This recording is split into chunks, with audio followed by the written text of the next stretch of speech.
बलांगीर जिला बेलपड़ा थाना नुनहाड़ ग्राम में गोटे परिवारर तीन भौणी घर सामने ठिया होइतिबा बेले गोटे वागनर कार धक्का देबा फल तीन जन गुरुतर होइतिबा बेले गुरुतर तीन जन को प्रथमे बेलपड़ा डाक्तरखाना और परे पाटनागढ़ डाक्तरखाना को अणा जाइतिबा बेले अधिक गुरुतर थिबा भोलेश्वरी माझी को डाक्तर मृत घोषणा करथिबा बेले अन्य गुरुतर माननकु बलांगीर डाक्तरखाना को स्थानांतर करा जाइछि। दुर्घटना घटाइथिबा कारटी बेलपड़ा सनशाइन होटेल मालिकंकर होइतिबा सनशाइन मालिक गाड़ी चलाउथुबा स्थानीय लोके अभियोग करिसेंती। घटनास्थल रे चापा उत्तेजना सृष्टि होइतिबा बेले बेलपड़ा पुलिस पहुंची घटनार अधिक तदंत जारी रखिछि। त्रिलोचन माझी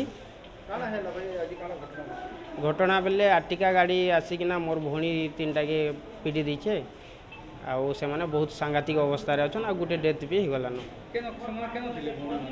भौणी माने हमर घरे ही एका थिले घरु माने जस्ट बाहर जेंटा थिसन हमर घर बाहर सेन एका थिले बाहर के लाई किना रास्ता अच्छे तो से रास्ता रु डेगी किना हमर घर के जे किना से पिटी दैछे।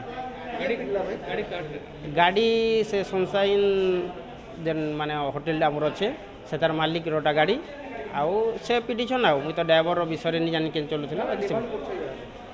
डिमांडटा तो आमर बहुत अच्छे आम ननी तो आम पे नहीं पारुन जे ननी वाला किंतु जहाँ भी जेते भरपाई हेबा से माने देबे सेटा आमर डिमांड अच्छे। बलांगीर अंजु पृष्ठिंग रिपोर्ट विश्व विजय न्यूज ओडिशा।